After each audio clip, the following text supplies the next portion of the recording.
make some sense of it all, but I can see it makes no sense at all. Is it cool to go to sleep on the floor? 'Cause I don't think that I can take anymore. Clowns to the left of me, jokers to the right. Here I am, stuck in the middle with you. Good morning, everyone. Lots going on as usual. Today is Saturday, June 28th, 2025. This is the Canada Day long weekend, so I hope everybody's having fun. I'm planning on having a party today, so I love the Canada Day long weekend, partly because it's my birthday weekend, and partly just because it's fun to have a good kickoff celebration to summer, right? At the beginning of the summer every year. It's wonderful. I enjoy it. So I hope you're having or have plans to have a wonderful weekend. Wildfires in Saskatchewan. There's some on the ground impact reports, and the people in Saskatchewan are wondering why they were treated differently than the people who were a couple of kilometers away in Manitoba. The people in Manitoba got to keep their homes because the Manitoba military the military was mobilized in Manitoba and not in Saskatchewan. So Scott Moe, what's going on, dude? Missed that, and it's not very good. The people are very upset, and the video is heartbreaking a little bit. The Liberals knew about the BC ferry deal, and they let it happen, and now they're trying to call for a hearing. But I mean, how often has a hearing solved anything? The hearings just get shut down, right? So I don't know. I'm not very confident that we are going to see any kind of real pushback from the opposition, despite their misleading name. Congo and Rwanda signed a peace deal brokered by Trump and Marco Rubio. And so that's very interesting. And how Trump neutered the law craft without impeaching the judges. So Milei and Bukele, I think it was Bukele actually, who was pushing for Trump to impeach the judges and get them out of the system so that he could continue with getting his agenda completed. And that was not Trump's strategy. And what was Trump's strategy? Well, Trump's strategy was to allow the United States Supreme Court to weigh in, and they weighed in. And so Trump won. Very, very interesting. And the impacts of that we're going to talk about at the end of the show today. So we've got a robust grab bag of United States governance at the end of the show. Lots of interesting things happening with Trump in the United States. And the loonie, however, Trump happening in Canada as well. The loonie is being impacted by the yesterday new trade war that was announced. What happened to Mark Carney? Wasn't he the Trump whisperer? Didn't they just call him the Trump whisperer? I hope Trump heard about that and was like, yeah, let's crush these people. Canada, Schmanada, 51st state. So we'll see how this whole thing goes down. So there's lots to get to. Let's get to it first. Trade war. Wall Street Mav says Trump terminates trade talks with Canada due to their new digital services tax on American companies. Trump notifies Canada that new tariffs will be announced within 7 days. So yikes, right? So all of this uncertainty, gosh darn it. I thought we were cruising to a summer kickoff. Turns out summer kickoff of uncertainty. Oh, that would have been a good title.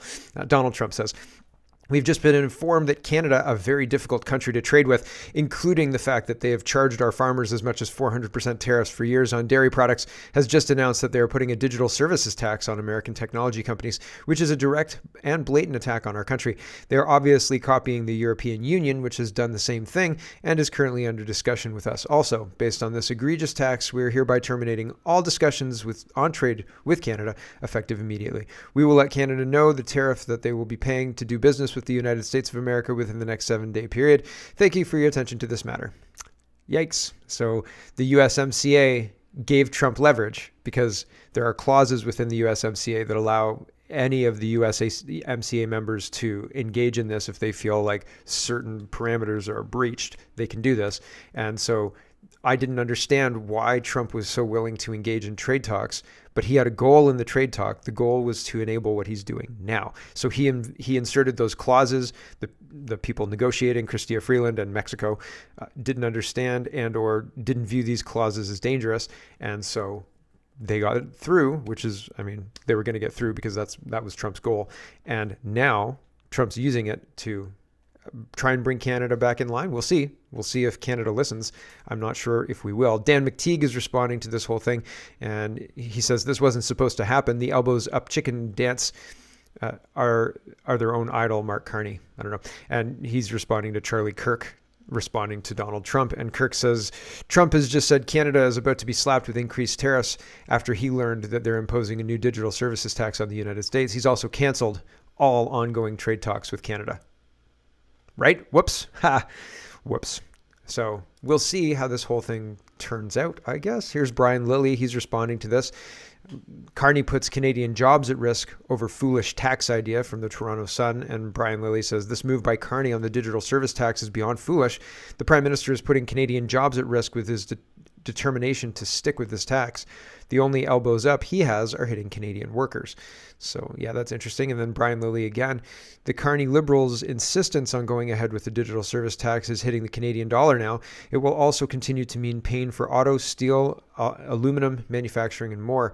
And so that's not great. So it dropped almost, from 73 cents, 73.3 cents to 72.7 cents. So a big drop in currency day numbers. And so that's something to watch, something to pay attention to. Food professors responding to this as well. He says that Trump halts all trade talks with Canada effective immediately, citing dairy farming as one of the main irritant sources. And then he continues, trade talks with U.S. In case you're wondering, it wouldn't have been any different under the Conservatives. Their stance on digital service and supply management is essentially the same. As for Trump, he'll do whatever he wants regardless. So digital services, we don't have a recent vote on, although maybe we do. I just don't have it on the top of my head. But supply management, the Conservatives, I think they voted for C-202 to protect supply management from any future trade. So it's not like they have to undo the legislation in order to start satisfying Trump's ask on the milk. So, right? And if you don't see that that's part of Trump's ask, should I read it again? He's talking about being charged 400% for dairy farms or for dairy, et cetera. So like that's part of the ask and has been from the beginning. So passing C-202 was a signal. Doing this digital service tax is a signal, and Trump got the signal loud and clear. And now he's signaling too. Okay. His signals, well, more painful for us. Pierre Poilievre is responding to this. He says, and I think that our election was rigged. Our government is illegitimate, and we should do nothing other than focus on fixing that. All the rest of this is noise. And the Conservatives shadowboxing, they're in on the game, and we're the pansies. And pansies, we're the mark. We're the suckers, right? And so they're playing a game to hopefully distract us from all of the money we are crapping out to Ukraine, to Israel, to everybody but us. Okay, so that's the game. And we pay these guys hundreds of thousands of dollars to do this to us. Just to be clear about where I stand on how things look as far as the government goes. But I have to cover this stuff because this is what everybody's going to be talking about. Pierre Poilievre says, disappointed the trade talks have halted. Hopefully they resume quickly. As always, Conservatives are ready to help get a good deal for Canada. We must put Canada first. At the same time, the government must take emergency action to bolster Canada's economy, fully repeal the No Pipelines law, the industrial carbon tax, the tanker ban, the emissions cap, the EV mandate, axe the capital gains tax on reinvestment in Canada, all to create a strong, self-reliant and sovereign Canadian economy. Didn't talk about C-202 there. Repeal that so we can deal with Trump. Didn't talk about any of the digital service tax that triggered this, right? Did I miss it? Nope, I don't think so. So, weird, right? So his proposal to fix things, not so good, right? Anne is responding to Anita Anand, and Anand says, today the government of Canada was notified of the death of a Canadian citizen while in custody of the United States. Canadian consular officials are urgently seeking more information from U.S. officials. I offer my sincere condolences to the family. In order to respect the family's privacy, further details will not be provided. Anne points out, so trade with the U.S. is dominating, right? But what about the canola industry? Saskatchewan is having a major impact from this. And nobody at the federal level has said anything at all, period, yet, at all, nothing. And so Anne says China executed four Canadians in early 25 and placed 50% tariffs on Canadian farmers. This week revealed Carney's Liberals gave China $1 billion to build ferries for BC. So that's where trade stands. In Canada, America is the problem and China is the ally, right? It's very, very, very strange. Anything China does, they can do and not have a response from the Canadian government. Anything Trump does is evil, no matter what it is, period, hands down. Very, very, that's where we stand right now. And it feels like we're being played. It doesn't feel like we have anybody who is willing to do the work necessary to right the ship. And it seems obvious to me that Canada's, if not listing, completely over, right? We're totally on our side if we're a ship. And we should probably start working to right the ship rather than arguing with the other sailors who are saying, hey, have you noticed that your boat is sinking? Shut up, America. We don't need you, right? Like, we're going to go hang out with Europe over there. It's like, well, good luck sailing over there with your sunk ship, dude. Mario says, let's do our grab bag of governance. Mario says, we have a transport minister who doesn't own a car. We have an immigration minister who can't say how many people are in the country illegally. We have a housing minister who oversaw a 200% increase in housing prices, blamed investors, then quietly flipped his own investment property. A public safety minister who doesn't understand firearm classifications but still signs off on bans and had to recuse himself over a conflict of interest to a designated terrorist group.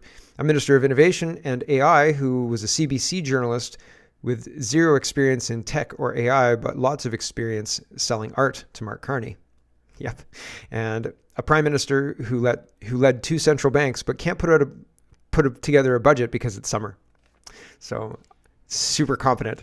Or we're being played. We are the suckers, right? We're watching these people play a shell game on us, and we feel like we have to participate because I guess we've paid for the shell game, et cetera, et cetera. And we're being screwed. We're the sucker, okay? So that sucks. Juno News is reporting in Canada, it's both legal and publicly supported to offer race-based mortgage financing. The Black Opportunity Fund launched a $50 million mortgage assistance program exclusively for Black people.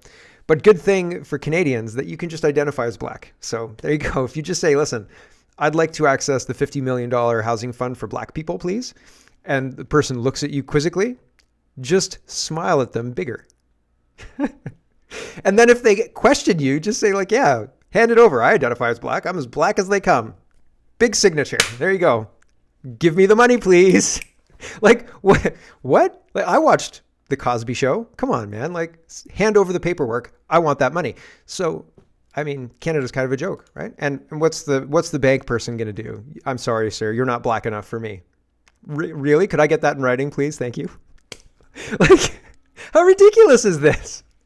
I've recorded it, but I'd really like it on bank letterhead. So the reason you're denying me the loan is I'm not Black enough. Okay. Thank you. CTV News is reporting Ontario taking over 4 school boards, including the Toronto District School Board, following spending probes. That's interesting, right? The problem for me in this is that they're not taking over school boards that are ideologically corrupt to the point of uselessness. I've been trying to get in touch with Paul Calandra. I've been emailing his office, calling his office. You cannot make an appointment to speak to the Minister of Education or one of his representatives at all, period. I have been trying since Minister Lecce was MPP Lecce was the education minister. I cannot get a meeting with these people. It's unbelievable. And it's criminal, I think. Like, you can't talk to these people. And so I email them every so often, but it seems useless. But the problem is Centennial High School has a policy of allowing males to enter the female washroom. Like, high school age boys have full access to high school age girls' bathroom. And I think that's inappropriate. And I would hope that the Minister of Education would find that inappropriate. And so they do nothing, even though they know about it. And so I emailed Doug Ford about it. He said, thanks for emailing me. We've forwarded this to the Minister of Education. And I was like, great, that doesn't help me solve my problem. But they are doing something. I mean, there is financial mismanagement all over the board. And so they're doing something about that. But nothing about the stuff that is impacting kids directly in an ideological and cultural way. Here's the article from CTV. Ontario's education minister is taking control of 4 school boards, including the Toronto District School Board and Toronto Catholic District School Board, to address what ministry is calling ongoing cases of financial mismanagement. Paul Calandra made the announcement on Friday and said that the boards, which also include the Ottawa Carleton District School Board and Dufferin Peel Catholic School Boards, failed in their responsibility to parents and students by losing sight of their core mission, ensuring student success. We're strengthening oversight and accountability so that parents can have confidence that every dollar is spent responsibly to directly benefit students. I've made it clear that if a school board veers off its mandate, I will take action to restore focus, rebuild trust, and put students first, Calandra said in a news release. He said supervisors will be assigned to each board to address the alleged misspending, growing deficits, and depleting reserves. According to the government, the TDSB has rejected 46% of proposed cost savings brought forward by management and also relies heavily on unsustainable proceeds from asset sales to balance its books. Meanwhile, the Toronto Catholic District School Board tripled its in-year deficit compared to last year and is at risk of default in the coming years, the ministry said. The province also said the Ottawa Catholic District School Board, I think that's the OCDSB, has completely depleted its reserves, and the DPCDSB is at risk of financial default by August 31st, 2025. So interesting. I don't know how this is going to play out. I hope it fixes things. The education system's a mess in this country and this province, and so is the healthcare system. And more government is rarely the answer. But at this point in time, intervention from a rogue administrative group in these school boards is necessary. So I hope they all get fired. I hope the school boards are restructured. I hope that there is more accountability, oversight. And I think that probably each school should have trustees, and the trustees should have a year tenure and should only be parents of kids in that school. That's it. And so you have 5 or 6 trustees per school, all parents, unpaid, volunteer. You meet monthly to make sure certain things happen. You make sure that the books in the school library are appropriate. You make sure teachers aren't indoctrinating children and are just teaching reading, writing, and arithmetic. These kind of things, if something happens, like a teacher is found to be acting inappropriately, the trustees are brought in on it. Giving parents more of a voice. The way it currently runs is the ETFO, the Elementary Teachers Federation Ontario, I think is the acronym, runs their own candidates for school trustees to protect the racket they've got going on that right now the Ontario government, Ford government, is trying to deal with. But if you don't fix the structural problems, you're not going to fix the downstream problems, right? And the downstream problems are these people feel emboldened to spend the tax money on flying to Italy to buy hundreds of thousands of dollars worth of art. Yes, the Toronto District School Board did that. I think it was them and not the Catholic, but one of them in Toronto did that. So it's crazy. They feel absolutely protected to act in a way that would get anybody else fired. And it's taking the government to take over the school boards to address it. So it's good, but also bad. So we'll see how it all works out.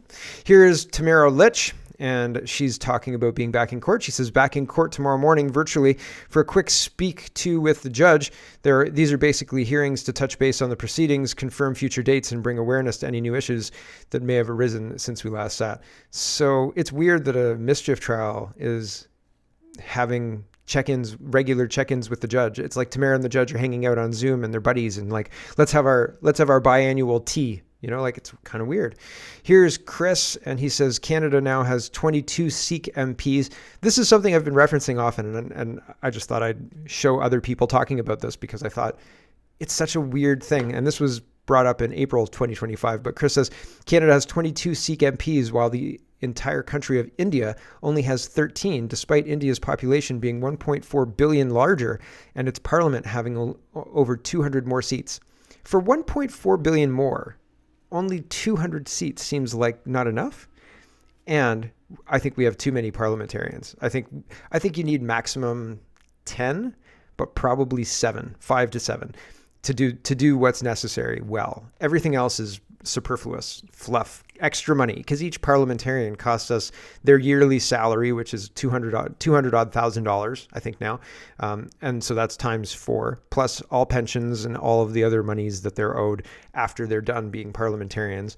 That costs a lot of money. If you take that down, like right now we have how many? 300, 338, 342, 343. So if you take that down to 7, imagine the cost savings. Why are we doing this? Representation? What representation? We don't get representation. Here is an update to a story we talked about before. And it's, medium long. It's not that long. I'll show a minute and a half probably because he encapsulates most of it in that first minute and a half. Fundamentally, the leadership of a municipality in Winnipeg in Manitoba was trying to unilaterally stop people from being able to record public meetings. And that's not legal. They have no legal basis to do this. They're just saying you can't do that because we're in charge here and you're not. And now there's a legal challenge about this. And I found this case interesting. I hope that they're successful.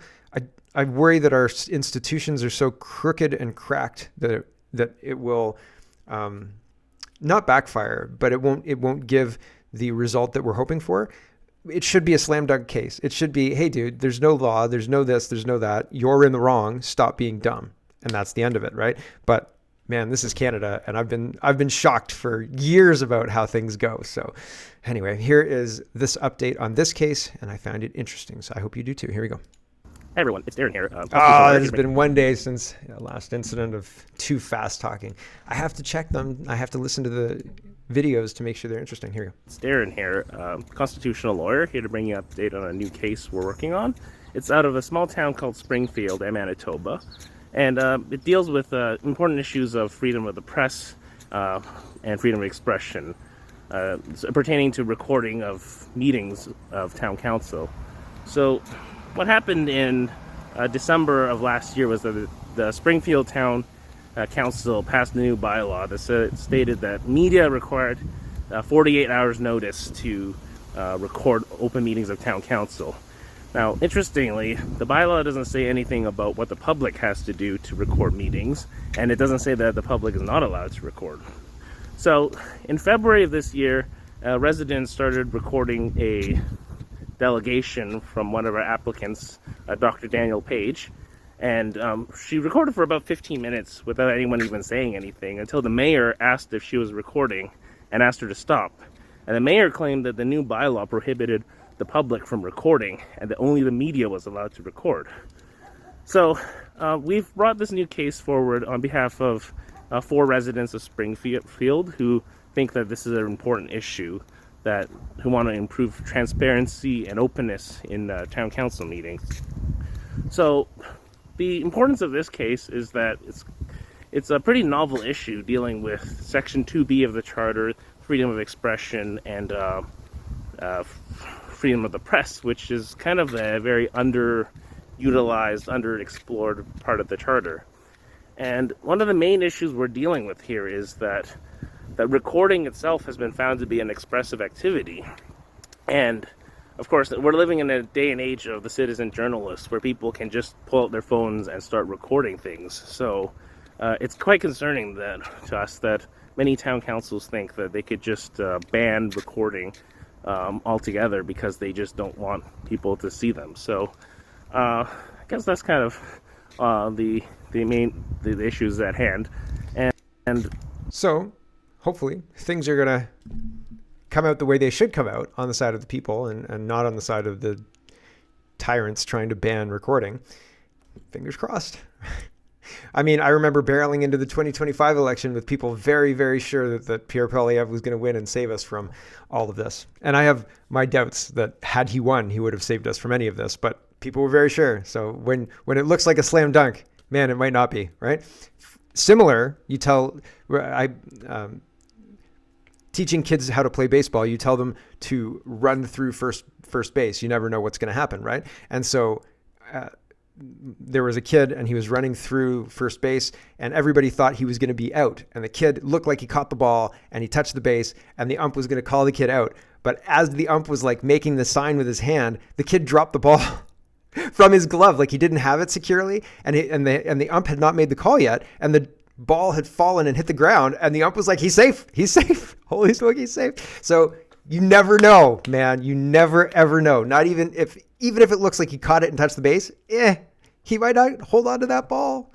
So, man, and it happens such a split second, right? And it looked like a victory and just not for that kid, right? So there you go. Here's Pierre Poilievre, and this is money. This is further waste of money. This is the Chinese $1 billion on ferries waste. And Poilievre is responding to the Globe and Mail. Globe and Mail says, Tories call for a hearing. You guys want a hearing? Let's have a hearing about it. Let's talk about it, everybody. Let's talk about it. Let's not bring this government down. Let's hear their reasoning first, says Poilievre.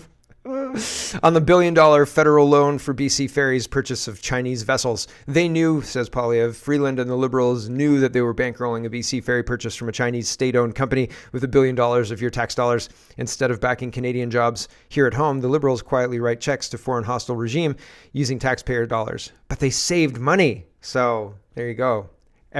Nobody will care I don't even think they'll get a hearing. If they get a hearing, it'll happen for 3 days in August, and they'll make political hay about it and say, oh, remember that time we fought for you and that got that hearing about that thing?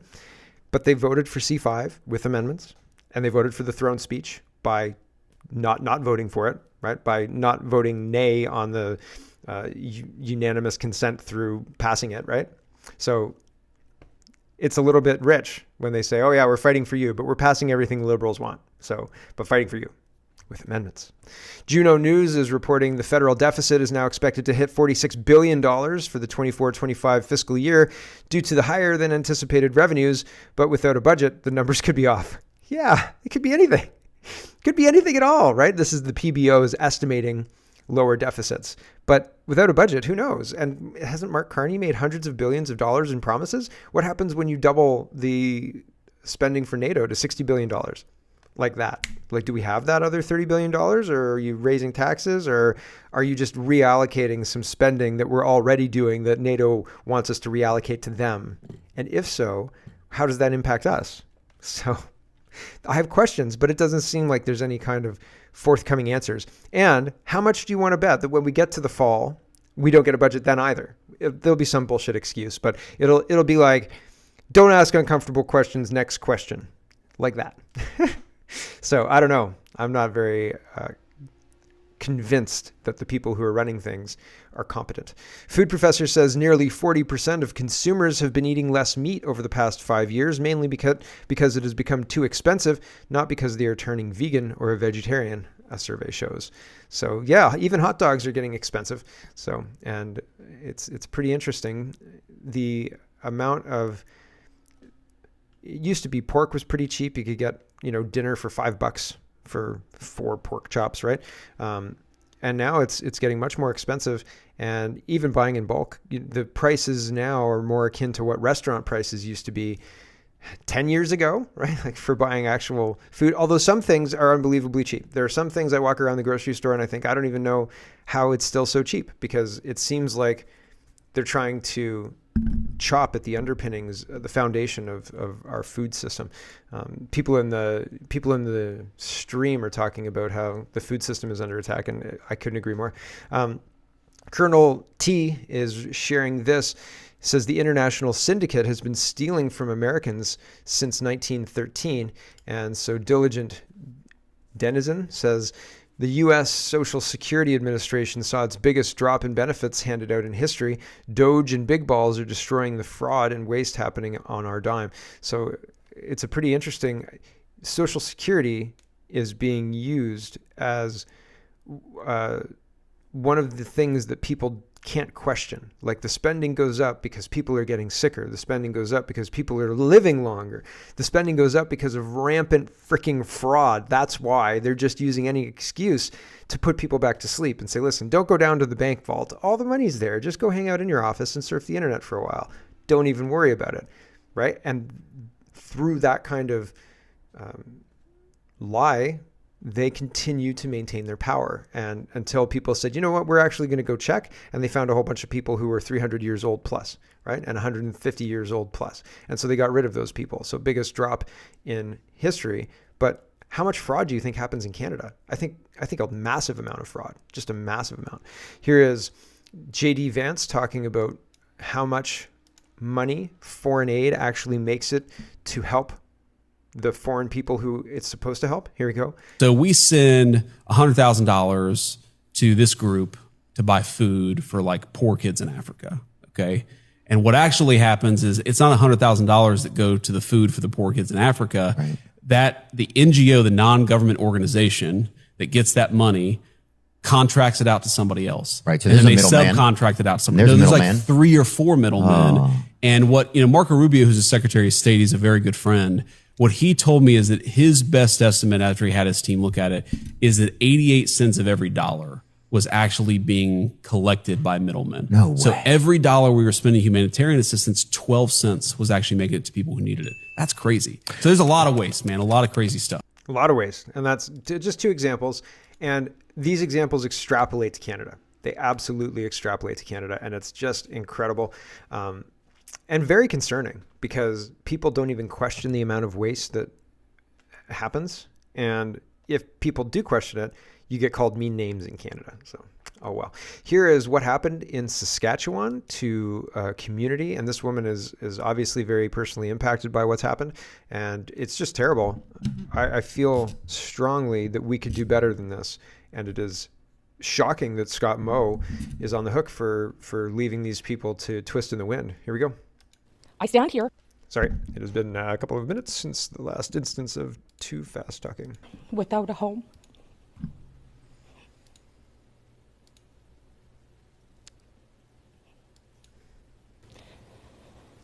And I don't want anyone else to experience the pain and loss that my family and I have endured. The wolf fire took nearly everything my family has built over the past 25 years. What makes this loss even more painful is learning that it could have been avoided. Time and again, those on the ground asked for help from our government and they were told no or simply ignored. Worse than that, I have been told the SPSA pulled vital resources days before the fire even reached our home.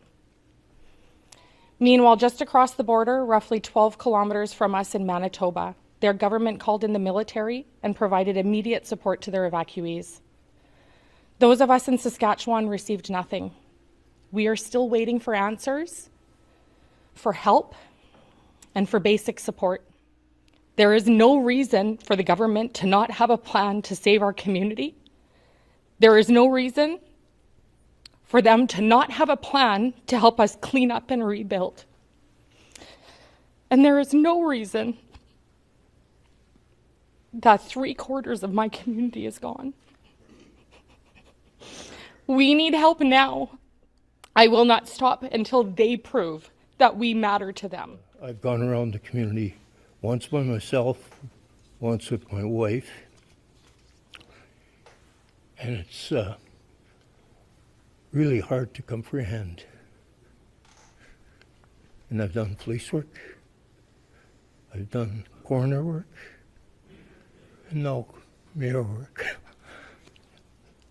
And it's massive, and I can understand the people and hope that we can make it through.